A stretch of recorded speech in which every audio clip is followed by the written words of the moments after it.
High viewers, మన SS Rajamouli, మన Ghattamaneni Mahesh Babu cinema ఇదిగో షూటింగ్ స్టార్ట్ అయింది. ముహూర్తపు సీన్స్ ఆల్రెడీ జరిగి ఉన్నాయి. హైదరాబాద్ అవుట్స్కర్ట్స్ గచ్చిబౌలి ఏరియాలో అల్యూమినియం ఫ్యాక్టరీ ఉండేది, అక్కడ జరిగింది. గణేష్ గోల్డ్ తాకట్టులో ఉన్న బంగారాన్ని విడిపించి కొనబడును. సంప్రదించండి 9966651144 అని ఒక వార్త బయటకు వచ్చింది.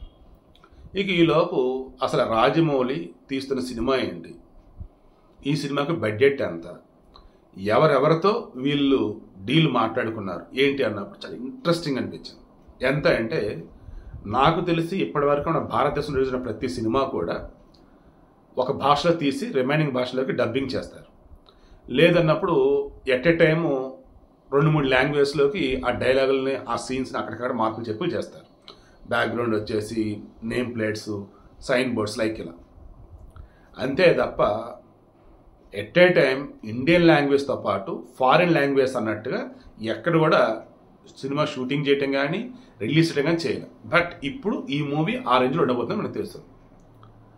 అల్బర్ట్ స్మిత్ అని చెప్పేసి ఆఫ్రికా చెందినటువంటి ఒక రచయిత తాను రాసినటువంటి ఒక ఎక్స్ట్రాడినరీ వేలో ఈ ఫారెస్ట్లో దాన్ని ఏం చెప్పాలి, ఎక్స్పెరిమెంటల్ జర్నీ అన్నట్టుగా మొత్తం అడవిలో, కొండల్లో, కోణాల్లో ఒక ఎక్స్పెరిమెంటల్ జర్నీ, ఒక వ్యక్తిది ఎలా ఉంటుంది ఏంటి, అతను ఏమేమి ఫేస్ చేస్తాడు, ఏమేమి ఓవర్కమ్ చేస్తాడు ఏంటి అన్నట్టుగా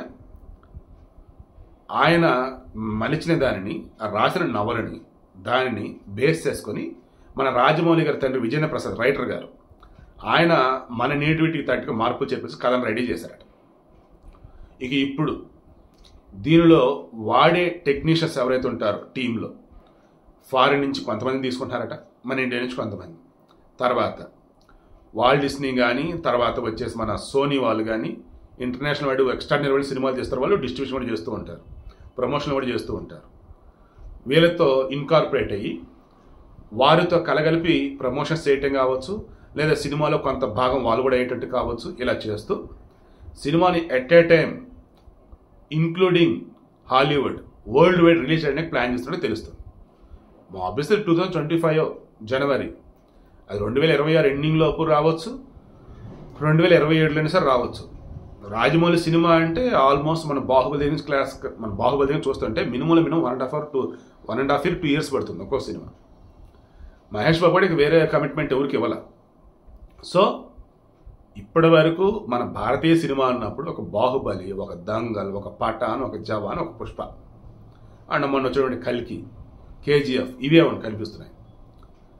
బట్ ఇప్పుడు Rajamouli and Mahesh Babu cinema Indian box office కాదు, హాలీవుడ్ బాక్స్ ఆఫీస్ రికార్డ్ కూడా బద్దలు పట్టే ఛాన్స్ ఉందని అంటున్నారు. ఎందుకంటే మన ది లయన్ కింగ్కి కంటిన్యూటీ అన్నట్టుగా ముఫాసానా ఏదో ఒక సినిమా వచ్చింది కదా సింహంది, అది వాల్ట్ డిస్నీ వాళ్ళది.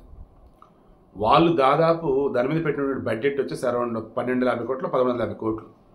ఇప్పటికే దానికి వచ్చిన డబ్బు 2000 కోట్లు. మన భారతదేశంలో 122 కోట్ల పైగా డబ్బు వచ్చింది. వరల్డ్ వైడ్ చేస్తే 2000 కోట్ల పైచి ఫుల్ లాభాల్లో ఉన్నారు. సో అందులో మహేష్ బాబు వాయిస్ ఇచ్చున్నాడు మన తెలుగుకి. సో ఇలా కూడా ఇంటర్నేషనల్ వాళ్ళతో ఆల్రెడీ మనవాడు వర్క్ చేసినట్టే లెక్క. రాజమౌళి అంటే చెప్పేది ఏంలా, ఆల్రెడీ త్రిబుల్ కానీ బాహుబలికి కానీ ఆల్మోస్ట్ ఇంటర్నేషనల్ టెక్నీషియన్స్ వాడు ఉన్నాడు.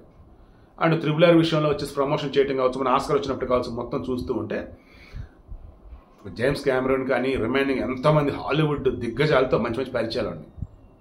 సో ఇక మహేష్ బాబు సినిమాని వీళ్ళు ఓ రకంగా చెప్పాలంటే ముందు రెమ్యునరేషన్ తీసుకోకుండా ఈ సినిమాకి సంబంధించి వచ్చే లాభాల్లో కొంత షేర్ అన్నట్టుగా మహేష్ బాబు రాజమౌళి మాట్లాడుకున్నారట. ఆ లెక్కను చూస్తే మస్తు పైసలు వస్తాయి వీళ్ళకైతే. వన్స్ సినిమా కనుక రిలీజ్ అయితే no doubt super double hit అయింది. సో మహేష్ బాబు, రాజమౌళి ఇద్దరు కూడా ఏం టెక్నిక్ ఫాలో అవుతున్నారు, రెమ్యునరేషన్ తీసుకుంటారు, బట్ చాలా తక్కువ. రిమైనింగ్ అంతా కూడా ప్రొడక్షన్లో మొత్తం పెట్టాల్సిన విధంగా చక్కగా పెట్టేశాను. రిలీజ్ అయ్యాక వచ్చే ప్రాఫిట్స్లో మాత్రం షేర్ ఇవ్వండి అన్న వేలో మాట్లాడుకున్నారని మనకు తెలుస్తాం. సో అంతిమంగా తెలుగు సినిమాని ఓ రకంగా ఎలా చెప్పాలి, దాన్ని విశ్వ విజేతగా మార్చబోతున్నారు అన్న వేలో నాకైతే అనిపిస్తోంది. మన రాజమౌళి మహేష్ బాబు కాంబినేషన్ వస్తున్నట్టు ఆ సినిమాకి సంబంధించినటువంటి ఆ బ్యాక్గ్రౌండ్ జరుగుతున్న వర్క్ చూస్తే. తర్వాత ఇంకొంతమంది ఏమంటారంటే మామూలుగా మహేష్ బాబు తన సినిమాకి సంబంధించి ప్రారంభ సన్నివేశం అన్నప్పుడు, ముహూర్తపు షాట్స్ అన్నప్పుడు మ్యాక్సిమం తను వెళ్ళడు. బట్ వెళ్ళాడు అని అంటున్నారంటే నమ్మలేకపోవచ్చు. బట్ రాజమౌళితో సినిమా స్టార్ట్ చేసిన తెలుస్తుందండి అని చెప్పేసి అన్నారు. సో అంతమంగా సింపుల్గా ఓవరాల్గా Rajamouli and Mahesh Babu cinema Indian box office రికార్డులు కాదు, హాలీవుడ్ బాక్స్ ఆఫీస్ రికార్డులు కూడా కొల్లగొట్టబోతుందని నాకైతే అనిపిస్తా ఉంది.